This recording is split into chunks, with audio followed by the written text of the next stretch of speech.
So this is about RNA stability. And I think you even cleaned the marker, which is very good. It smells like alcohol. It's nice. So, so this is a hydraulic analogy of the fact that whatever you measure with RNA-seq or RNA stability, you know, microarray, with a microarray or RNA-seq, is really a dynamic balance between two rates. One is the transcription rate. There's this pump here, right? And the harder it pumps, the more pressure, the higher the water column goes, right? And the faster the decay, the wider this pipe is, right? The more efflux, I guess is the word, right? Per minute or a second, whatever, right? And then that column is going to be lower, right? And so you can imagine that you would double the rate at which you pump water into this, right? And then what's going to happen is the water is going to rise, right? But not indefinitely. At some point, because as the water column rises, the pressure is going to increase, and that pushes the water out faster, right? At some point, the water has risen enough that the pressure, increased pressure, right, is now creating an outflux that balances the increased influx, right? And you've gone to a new steady state situation where, again, you know, there's a constant rate of change in time that's now zero after a while, right? There's as much water going in as there's water going out. You just need a higher water column to achieve that. Conversely, if we would turn down the transcription or the pump, right, then the water column would decrease, would come down, but that would also decrease the pressure. There would be less water going out, and after a while we'd get to a new steady state situation, right? So if you overexpress a gene, you know, in an induced way, for instance with a drug or something, or you knock down a gene with RNAi as a function of time, that's also, you have a transient kind of situation, but after a while you go to a new steady state. Right? Now, what is the equation that governs this? It's not unlike, it's funny, everybody ever read Lucky Jim, Kingsley Amis?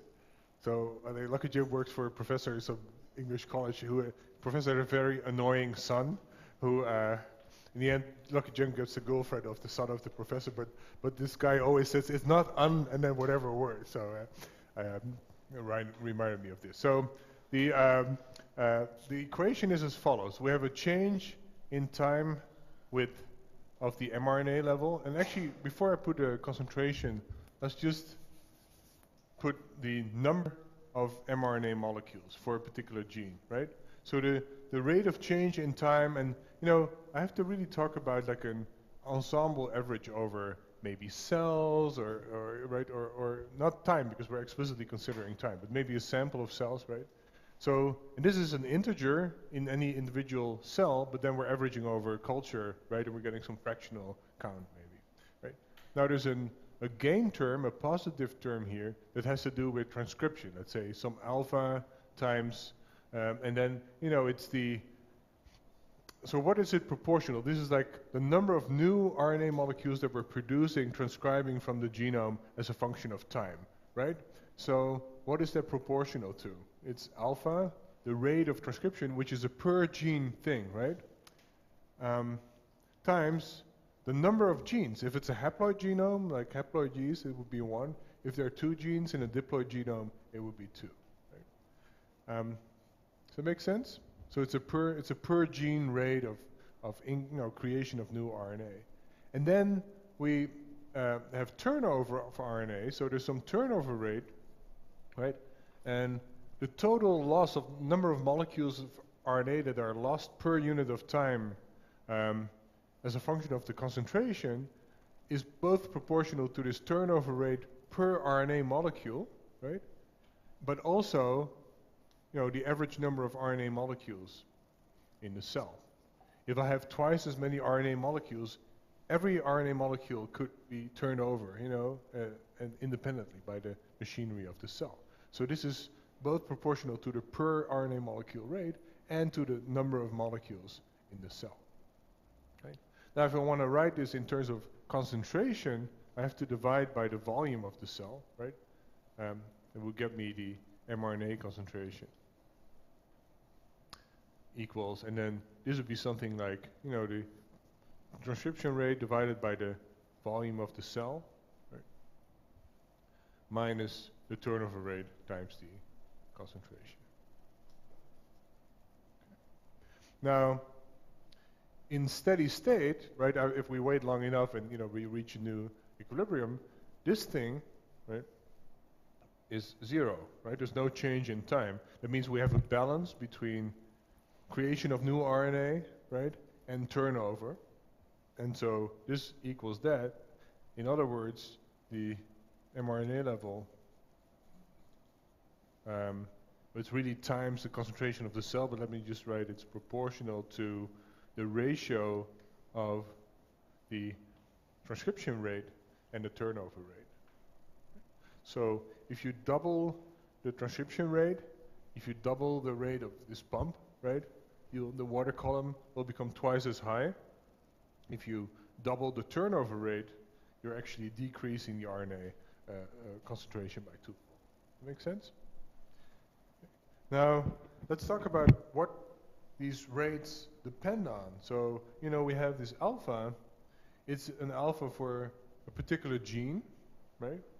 And it depends on the non-coding, say, promoter sequence associated with that gene, right? Maybe this is the upstream sequence for that gene, right?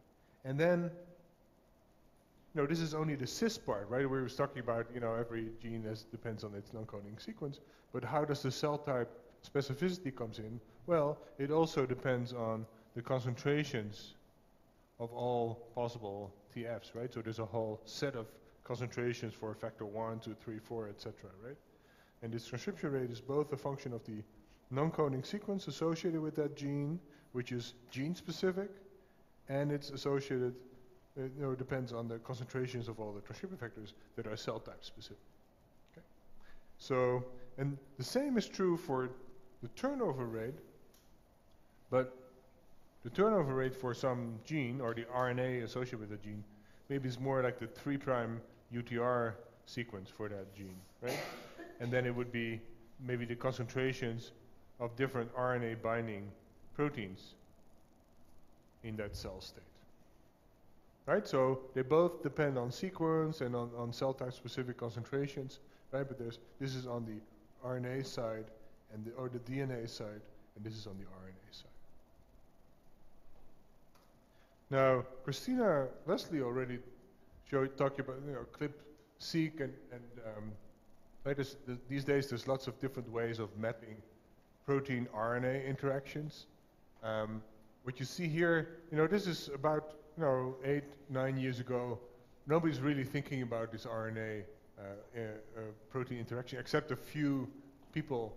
And there was this notion in the literature of that you have a transcription factor, right, and it binds to the promoters of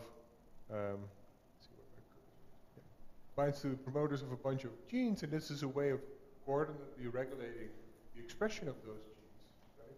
But it was a relatively novel idea, although these days, it's pretty, this is very widely accepted, and of course with microRNAs in particular, regulation of RNA stability has really become a mainstream topic, right?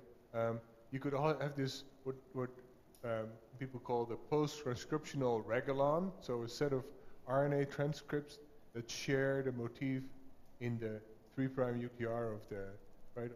And so there would be a way for an RNA binding protein to control the stability of these genes in a coordinated way. If these genes would be part of one pathway, for instance, right? It would be a nice way to control things in a synchronous way, right? And that would be something that would complement the this transcriptional control of sets of genes. So there's a couple of ways in which you can try to dissect these post-transcriptional modes of regulation, right? And just as a background, there's hundreds of RNA binding proteins in eukaryotes. So for instance, if you think about human cells, the number of RNA binding proteins is on the same order as the number of transcription factors. And microRNAs have been getting a lot of attention recently. So, but RNA binding proteins are, just proteins that bind to RNA are as important in controlling stability of transcript. Of course, there's also translation control and subcellular localization of RNAs, transport, and all that stuff. right? So it's it's not just stability that's regulated by RNA binding. And of course, every individual messenger RNA would be heavily bound by a whole bunch of different proteins typically, right? Because naked RNA is not very rare. It's energetically favorable for proteins to bind to RNA, right? So every RNA is really coated by lots of different proteins. I'm trying to use this, but oh, here we go. Okay.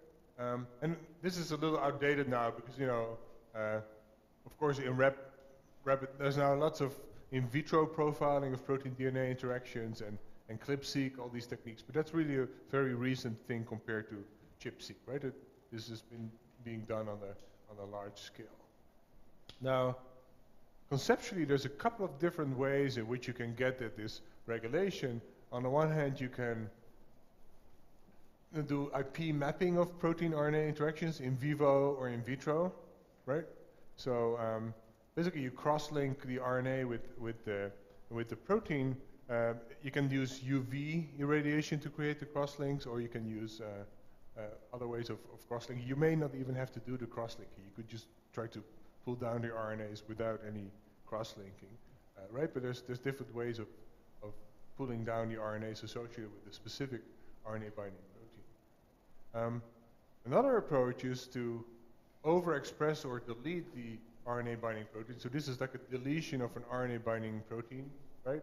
And then you compare the expression pattern in that deletion strain with that of a wild-type strain, right? And then the differential expression, like the log ratio for every gene across in between these two strains, will give you information about it. Like if I lose the turnover by a particular RNA binding protein, right, what is the effect on the expression of genes? You think back at the previous slide, right? If I knock down this RNA binding protein, right, it's only going to affect the half-lives of the RNAs that have a binding site for that protein in their UTRs. Right? So only these genes would show a change in their half-life, and then because of the steady-state thing, because if we're comparing a mutant with a wild-type strain, right, we're looking at steady-state expression. We'd be back to this situation that, you know, since we're losing the RNA binding protein here, that's going to have an effect on the turnover rate, and that in turn is going to have, right, if the turnover rate for a particular gene, that in turn will have an effect on the steady-state mRNA abundance for that gene, right? So playing with the protein concentration, ultimately we'll see that reflected in the RNA levels, steady-state RNA levels, but only of the genes that, you know, have a binding site in their 3' UTR for the RNA binding protein that we knocked down. So that's another way of getting at this. You could, you know, look at the physical association, right? The first approach here, the specific binding protein to all the RNAs, that will give you the set of targets, right? You could knock it down and look at changes in genome-wide expression. That's another way of getting the targets. What is the difference between the kind of targets that we would get from the first and the second approach? How about direct versus indirect targets? More direct targets. Yeah, more direct targets, right? Because this, and you know, there's a flip side of that too. So here, binding of this protein, you'd get the direct targets, but not necessarily the functional targets, right? So you could be RNAs that are bound by this protein, but maybe it's not the right context to really influence the affinity, right? There could also be lots of, you know, on the DNA side, lots of non-productive, non-functional DNA binding of transcription factors, right? Right? But so what is nice about these direct physical association profiles is that, you know, they give you the direct targets, but they may not be functional. Differential expression, of course, if you see a change in expression in response to a knockdown of some RNA binding protein, right, it means it's functional, it's doing something, right? You just don't know whether it's direct or not. Right? Because it could be that, you know, this changes the stability of some transcription factor encoding gene, and then the targets of that transcription factor, if you wait long enough, will also be affected by that. Okay. The third way of getting at half-lives is to do a transcriptional arrest experiment, right? So there are drugs that shut down transcription, or you can use a temperature-sensitive mutant of polymerase, for instance, right? And so at time 0, you would shut down transcription, that means you would basically, in this, equation where you still have the time dependence, you would suddenly set this term to 0, right? No more transcription. And then what you have is that the time change, right, is minus some rate times the actual variable. And, probably most of you know that if you have an equation like, the derivative of some function of x, right, in this case the concentration, equals minus some constant, let's call it tau, right, times that function of x, right. You can solve that, and the solution is that, the function, well, this is actually of time, we're talking about time dependence, right. The function is the value at some time 0, right, times e to the minus the rate times time. Right, so you have exponential decay. If you shut down transcription, the transcripts levels are going to decay exponentially. So then you can try to fit an exponential curve, maybe on a semi-log scale, like fit to a straight line of the mRNA levels. If you take a time course now, you just measure RNA genome-wide at a couple of different time intervals after you shut down the transcription, right? Then you can get a half-life for every gene. But when you shut down the transcription, then maybe also other cell processes manipulate somehow. Right. So it's not an ideal method, right? Yeah. No, that's a great point. And that's why there's a fourth way of doing this, which, doesn't have this disadvantage. And that would be that, steady state RNA abundances, right? So if you don't perturb the cell, if you just measure steady state abundances in the cell, it can give you information implicitly about the turnover rates of genes, right? This seems definitely, like a couple of years ago, this seemed to be a surprising thing. But if you think of it, how do we find transcription factor motifs, right?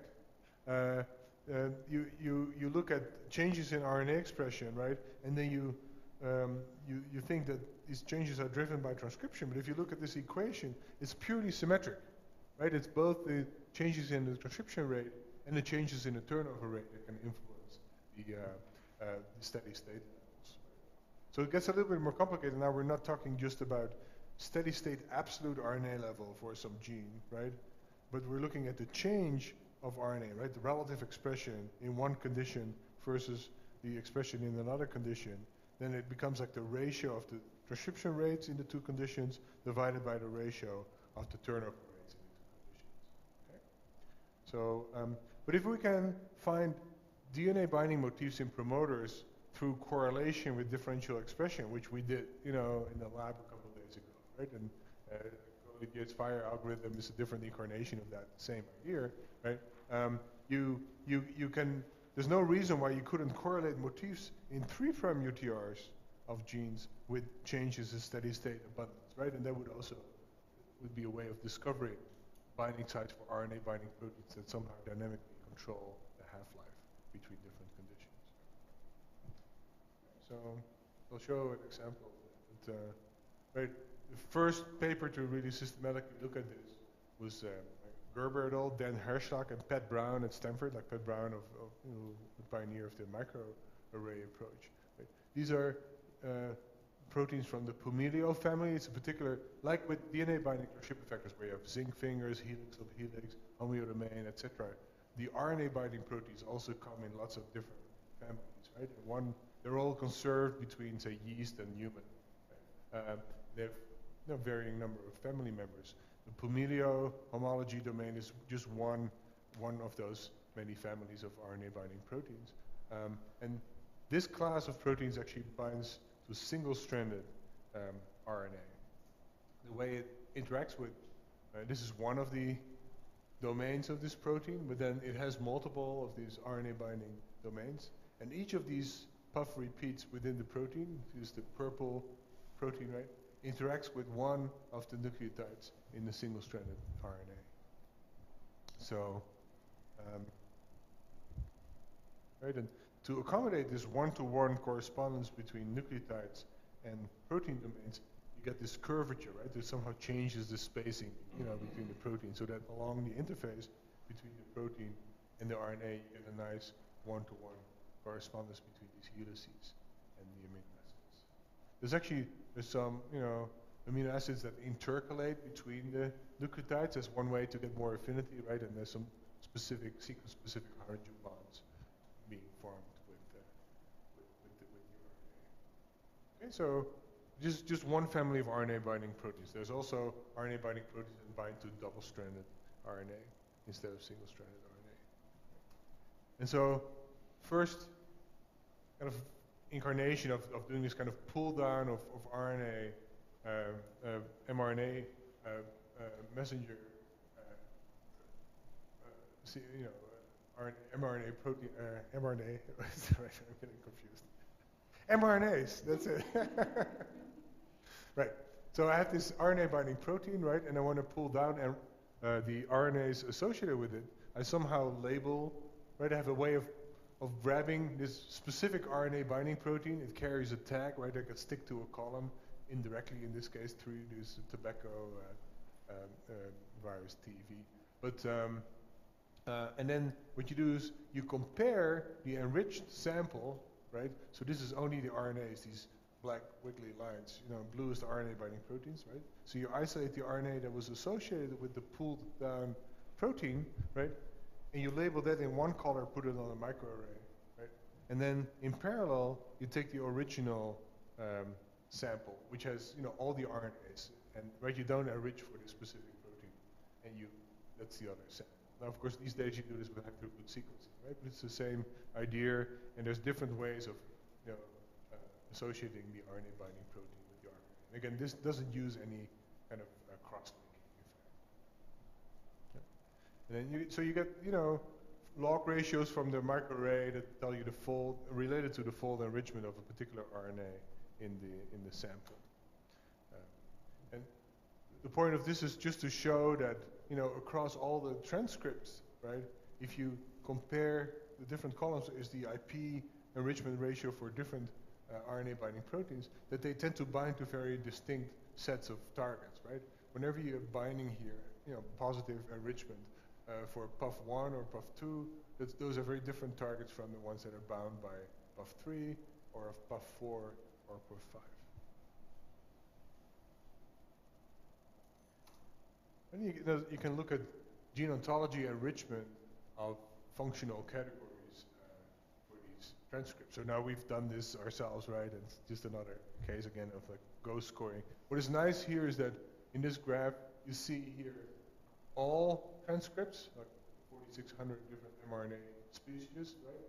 And then what is their distribution across these broad categories of functional annotation, right? Mitochondrial transcripts, or transcript for nucleotide genes, etc. Right? So what we're looking at here is that 4,600, that's our big N, right? That's the total number of genes in our universe, and then the number of genes in each of these slices here, the red slice, that's big K, right? And then what we're seeing here, this is big K over big N, right? Basically the success rate for being in that category in our set of all transcripts. And then what we're looking at here, for instance, PUF1, right? We see more blue annotation among the 26 targets of PUF1 than we expect by chance, because this is our proportion expected by chance. This means that the hypergeometric p-value is significant. Right? But now you say, okay, I can do this, right? Right? So hopefully, you'll notice a difference from 2 weeks ago before you do this course, right? And then independently, you can do this for other factors. And you see that, for instance, PUF3 is highly enriched for mitochondrial targets, right? And you can do this for other types of categories as well. Now, so if you now try to understand why does PUF3 associated with this kind of targets and PUF4 associated with very different RNAs, with very different functional annotation, you can try to do motif finding on the 3' UTR sequences of the transcripts associated with a particular protein. And this is the result of that. Here, some weight matrix discovery algorithm that was run out of the 220 PUF3 associated transcripts, right? And this motif actually occurs, above some threshold in most of those genes. You see here, we have a sequence logo, but it's not information content here, it's the frequency. Let's choose that. 100% of all these transcripts have a U and then a G and a UA here. Actually, all these puffs share this core. But then the difference in the targets comes from the fact that the spacer between another conserved part of the binding site is UA is different between puff 3 and puff 4 and 5. Okay. And they try to confirm this in some different ways that I won't go into. I'll skip this. Now here, this is another thing that by now you probably think you could do yourself. What you see here is the distribution of the log ratios of all transcripts in a cell, right? That's the black curve. And then what is shown in red is the distribution of a subset of transcripts that came out of as the puff 3 targets from this IP analysis, right? So what do you see here? What's about the difference between the red curve and the black curve?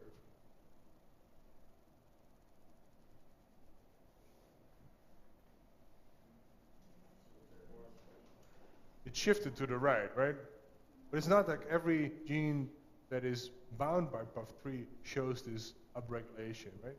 So if we would score the puff 3 regulon, as defined by this IP experiment, this pull-down experiment, right?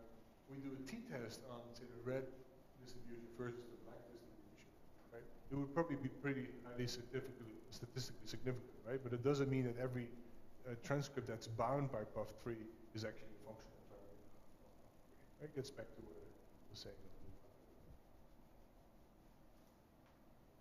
Now, here's an alternative approach to this that's it's very similar now to what we've done for our DNA binding proteins. It's from a paper that we published a while ago. We said, okay, we have a whole bunch of steady-state expression profiles. Every column here is a genome-wide differential expression profile, right? And then there's lots of different conditions, like different nutrient conditions, maybe some mutants, etc. Right? So I see a lot of variation in the mRNA levels, the steady-state mRNA levels, right?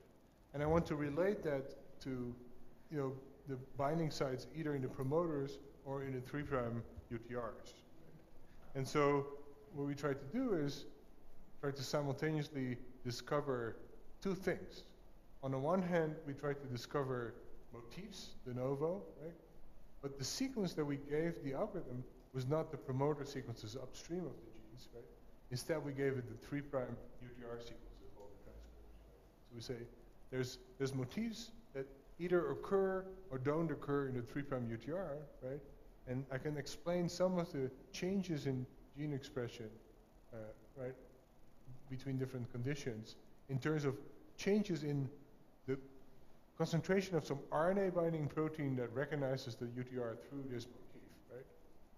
So I would also have to infer the regulatory activity of these RNA binding proteins, at the same time, right? Which was the slope of these scatter plots between mRNA changes and, well, we had promoter affinities before, but now it's going to be 3' UTR affinities. Does that make sense? Okay. So, you'll recognize this from the previous slide, right? We have measured mRNA levels. Just now we have different RNA binding proteins that bind to, UTRs of some subset of these genes, and we're trying to infer these protein level RNA binding protein activities from the mRNA levels of the genes. Right? And it's all the same thing now again, right? We're discovering these motif or these affinity parameters in the sequence logo by trying to get the best possible predictor from the 3' UTR sequences. Instead of promoter sequences like we had before, we now have 3' UTR sequences. And we're saying that if we have the right RNA binding protein motif, right, then if we score the affinity of the 3' UTR sequences in terms of this motif, by sliding it across the UTR, right, we get a vector across all genes that predicts the variation in steady state abundance across all transcripts. Really, to see that is that if I have this equation here of the mRNA level, right, in the steady state as a ratio of the transcription rate and the turnover rate, the log of, say, mRNA concentration of some gene, right, compared to the mRNA concentration of the same gene in some reference condition, right, equals, and then I have basically the log of the alpha for that gene divided by the transcription rate in the reference condition minus the log of the turnover rate for that corresponding transcript, again relative to the turnover rate of the reference condition. I hope you can see that, right? So after I take the log, it's really just, there's a positive contribution coming from transcription, and then there's a negative contribution coming from the change in the turnover rate, right, due to the presence or the absence of the motif. Okay, so you can take some steady state expression data, do de novo motif finding, right, and then you get a bunch of motifs. So we did this for, across lots of yeast experiments, and we got PUF3 element, a PUF4 element, and a PUF5 element, and also some, new elements, that didn't have a corresponding RNA binding protein. So this is a general thing. If you do de novo motif finding, well, it depends on the data that you start with. So if you have like binding data, right, so IP data or even in vitro binding data, you know what purified protein you put into your CellX experiment, right, or protein binding microarray, or you know what was the transcription factor or the RNA binding protein that you tagged with in the epitope, so you can pull it down in this in vivo IP experiment, right? So then you know that the motif that you find from the data is a binding site for that factor, right? But if you take steady state expression data and you find a motif, you don't know anything, in principle about what is the protein that binds to that motif. But of course, the way actually we assigned this motif to PUF3 is that we saw that we could explain the variation in the enrichment for the PUF3 IP experiment very well in terms of this motif, right? So if we, instead of putting the RNA expression, or differential expression between two conditions here as the response variable in our model, if we would use the PUF3, this matrix that we then called the PUF3 element, right? If we use that and then try to explain the variation in the enrichment in the PUF3 IP experiment, it would give us a good R-squared, right? So it's pretty plausible that was the PUF3 motif, and it agreed with what was found before. So you can, do Go analysis and all that using standard methods. So it was interesting that, when we did this, there was a puzzle in the literature that there's the target of rapamycin TOR pathway that has to do with nutrient sensing, right? And actually, when you have nutrients, if you lose the nutrients, right, you lose the signaling through the TOR pathway. And you can actually mimic starvation, so the absence of nutrients, by administering this drug called rapamycin. Right? And then what was known is that in response to starvation, there's basically two things happening. You have a downregulation of ribosomes. That means you have less buildup of biomass and protein production and all that. And you have an increase in mitochondrial function, right? If you lose nutrients, this goes down, then you have a de-repression of mitochondrial genes. That is, if you run out of energy, you have to be more conservative, right? You switch to respiration from fermentation, right? And it goes in opposite direction, growth and being economical in how you use energy. They kind of go in opposite directions, right? And people have been looking for DNA binding transcription factors that would explain, this response of these genes in terms of the TOR pathway. But what we found is that it's actually RNA binding proteins that explain the variation in the steady state expression of these genes in response to either changes in nutrients or rapamycin exposure.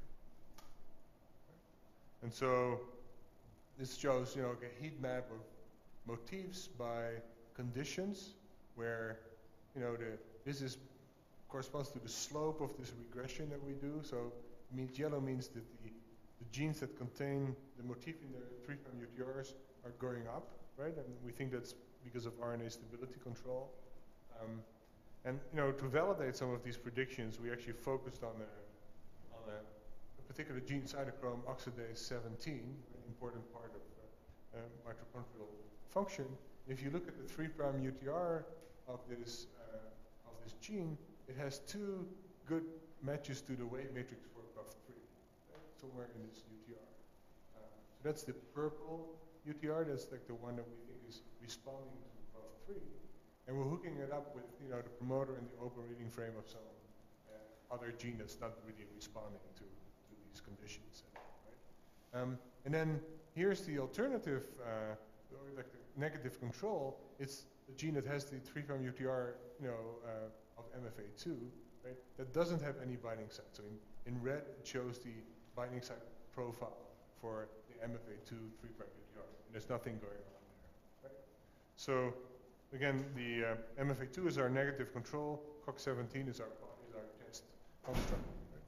And what you see here is what happens after transcriptional arrest. So for the control construct, depending on, it doesn't matter what kind of growth conditions you have, glucose or ethanol, right? The half-life of the transcript after you shut down transcription is about 4 minutes, right? It doesn't matter what the conditions are. It's always 4 minutes. So there's no change in the tau over there, right? And there's no contribution to the change in mRNA level from the change in the turnover rate. But for this test construct over here that had this UTR that has two good binding sites for PUF3, you see there's a big change in the half-life in response to this change from glucose to ethanol, from fermentative to non-fermentative emission. It's about a 4-fold change in the half-life. And that would translate to a 4-fold change approximately in the steady state abundance, right? Because it's proportional to the rate. Now, of course, that doesn't prove that the regulation goes through this RNA binding PUF3 protein, right? So how do we test that? Well, you look for epistasis between, and this is knocking down the PUF3 transcript effect. So repeating the same reporter gene experiment in a strain that lacks this RNA binding protein. Right? And then what you see is that basically the half-life is the same for both conditions. So you lose this response to the conditions, right? And that's because of, so that shows that really the gene expression levels change in response to the nutrients due to this RNA binding protein and its effect on the half-life of the transcripts.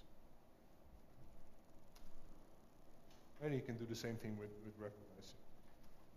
And then that way we're able to show that these RNA binding proteins are what links the TOR pathway to these different sets of genes. Right, so what is somewhat counterintuitive is maybe at first is that you can just use steady state RNA data for this, right? And just correlate motifs in the 3' UTR with steady state levels or changes in steady state abundance between different conditions, right? And use that to discover motif for RNA binding factors. It could be microRNAs or it could be RNA binding proteins that are responsible for regulating these RNA levels at the post-transcriptional level. And again, I encourage you to, Olivier has a paper where they use fire to do this in mammalian cells, right? So you can see the same thing, in a mammalian context.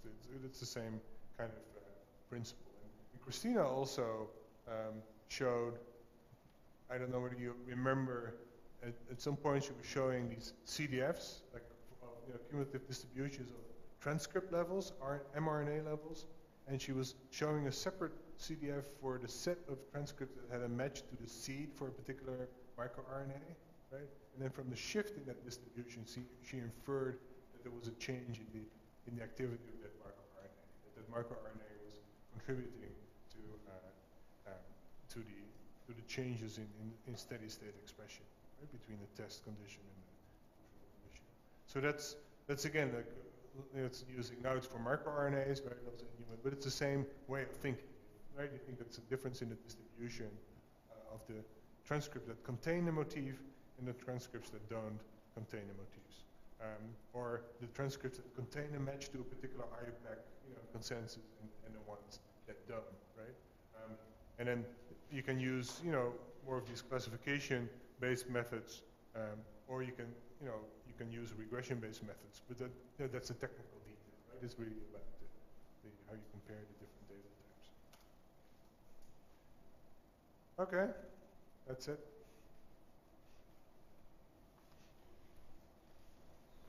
Any more questions about this? I could take just maybe 5 more minutes to make some general remarks about like linear models. There's one thing that I haven't really talked about yet that may also be useful for you in some cases. So just one matrix equation I want to write down. So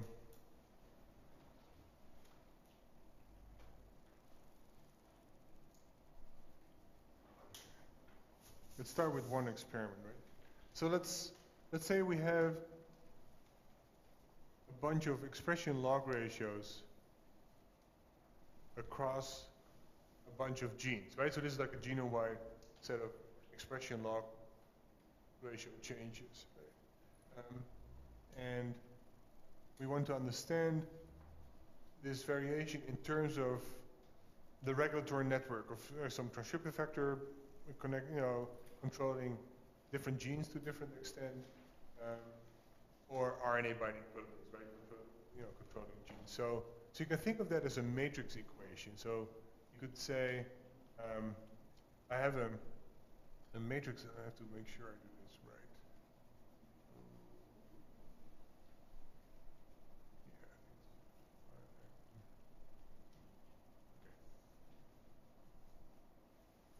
So let's say I have a matrix here of genes by regulators, right? And every element in this, you know, I've shown this before with the AQTL thing and the, you know, different, right? This is, for instance, the strength of the number of binding sites, the number of binding sites, or the sliding window sum of affinities. But it could also be fold enrichment in a chip experiment, for instance, right? So this. And you should think about this matrix of genes by regulators in a very general sense as a connectivity matrix, right? Every element contains a connectivity, the strength of the connection between the regulator, whose column we're looking at, and the gene, whose row we're looking at, right? So if you think in terms of a network picture, we have regulators here, right? So it's regulator 1, regulator 2, regulator 3, right? And then you have target gene 1 and target gene 2, target gene 3, etc., right? The arrow from between any of these guys, right? You pick a regulator, you pick a column here, right? And then you pick a target gene. I happen to pick, you know, the second one, right?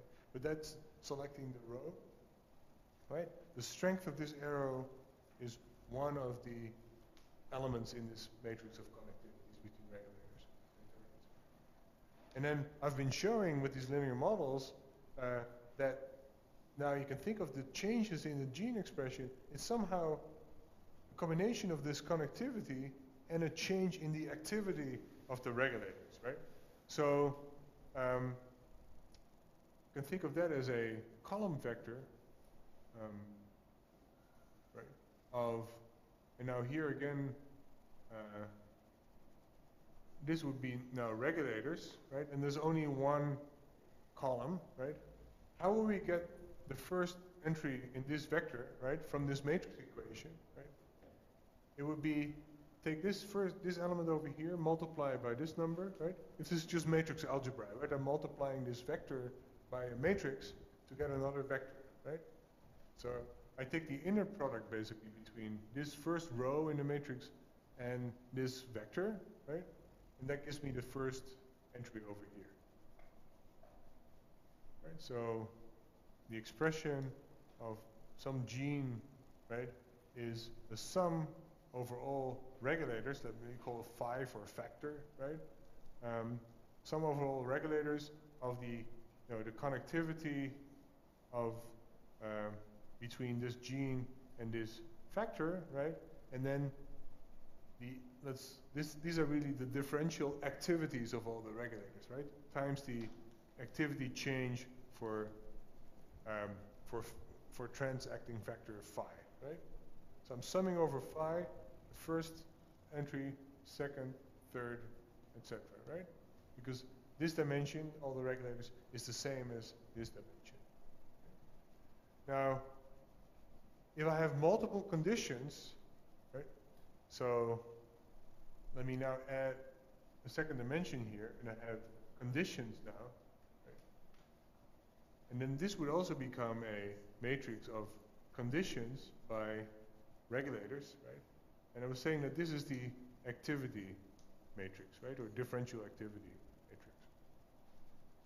Right, so now, if I look at the expression of gene G in condition C, I'm basically just doing for the second column in this matrix, that's the differential expression in the second condition, I would multiply the same connectivity matrix into the second column of these activities, right? Basically, I'm just writing a whole bunch of problems like we had before, but by just, in one matrix equation, right? So now, instead of going from a vector of activities across all the regulators, using the knowledge about the connectivities to a vector of changes in RNA levels, right? I'm now writing this simultaneously for a bunch of different conditions, right? Across all genes, all conditions. I can model the changes, the variation in mRNA expression across these conditions and across all the genes in terms of a matrix of connectivities that are static between all genes, G, and all regulators, phi, and a matrix of activities, changes in activity relative to some reference of all the regulators across all the conditions.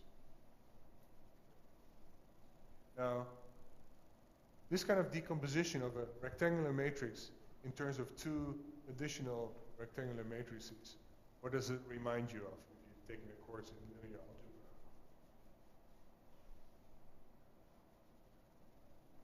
algebra? Have you heard of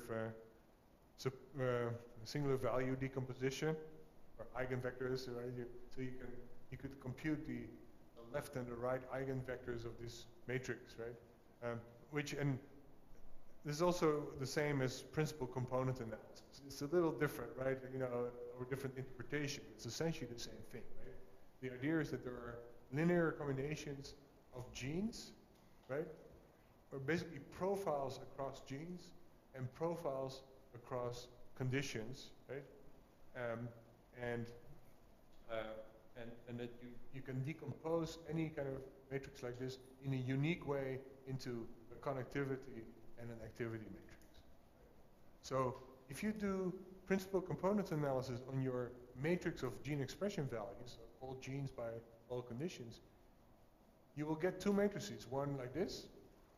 These are called the eigenconditions, and these are called the eigengenes. I don't know if you've come across this, right? But you're trying to use the expression data to estimate both the connectivities and the activities, right? And that's not, it's interesting, it gives you the broad patterns, but it's not as powerful because you're using the expression data as the only source of both these types of information, right?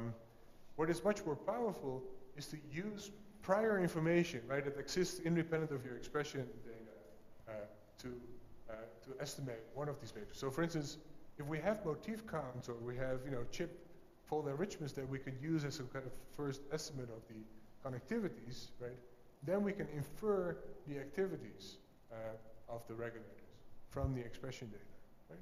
Which is similar to what I showed before. If you have, mRNA log ratio on the y-axis, and you have some measure of connectivity on the x-axis, whether it's motif count or some sliding window weight matrix score, or it's a chip fold enrichment, right? And every point is a gene, right? And the slope of this regression would be a way to infer. The slopes would be basically entries in this activity matrix, right?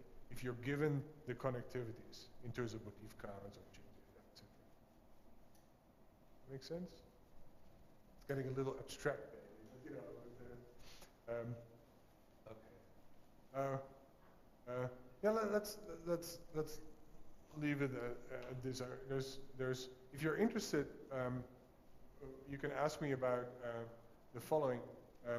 There's a way of doing, if you have an activity matrix, or if you've estimated, infer these activities of the regulators, there's a way of distinguishing functional binding sites from non-functional binding sites. Right? And basically the idea is that if you have inferred the activity of some transcription factor across conditions, right? So this is this yellow and blue activity that we inferred from the transcripts, right? For some transcription factor, right? TFA, transcription factor activity. If I would have some gene, right? And I have mRNA expression measurements for that gene across the same conditions, right? This would just be the mRNA level of that gene, right? I could ask, well, you know, I know this gene has a promoter that's bound by this transcription factor, but I don't know whether this binding is functional or not, right? How could I put a number on this functionality? Well, you could compute the correlation between the mRNA profile of that gene and this inferred activity of the regulator, right? And if this binding site is functional, you would expect that there is a statistically significant correlation between the mRNA level of that gene and the inferred activity of the transcription. The simple way of saying this is that, let's say I have done a chip experiment for some transcription factor, right? P53. Right? And there's 100 genes whose promoter is bound by P53. And I've done expression profiling across like 1,000 different conditions. I can compute the average mRNA level of those 100 P53 targets, right? Across those 1,000 conditions. And then if I have some other gene and it has a P53 binding site, if that gene is also controlled by P53, right? If you think of this as the average mRNA level of those 100 P53 targets, I would expect the mRNA level of that additional gene to correlate with the average behavior of those known P53 targets. That's the idea. Right, and you can do it in a more fancy way using these kind of linear models, but the intuition is that you know, an individual gene follows the group-wise behavior of a bunch of known targets. Right, so that is really doing the regression in the direction of all conditions, right, in rows rather than in columns, right? It's similar to what you would do if you would do clustering. If you construct a cluster of, you try to cluster genes based on their expression profile across lots of different conditions. Right? You are taking two genes, gene 1 and gene 2, and you're comparing their mRNA levels, right? And then you try to, if those RNA levels are correlated, you say these genes are part of the same cluster, right? So in this case, we are actually comparing not the RNA levels of two different genes, but we're comparing the mRNA level of an individual gene with basically the average RNA levels of a bunch of targets of some transcription factor, right? So it's the same kind of correlation. It's not between two equivalent genes, but between two levels in this hierarchy of regulators and targets, right? We're correlating the variation here at the mRNA level of this target gene with the variation at the protein activity level of one of those regulators, right? And that's a way of distinguishing functional chip binding sites, for instance, right, or motif matches in promoters from non-functional ones. I've posted a paper that that applies that, but which you can find in other resources. But I haven't linked it. Okay, so let's call it a day.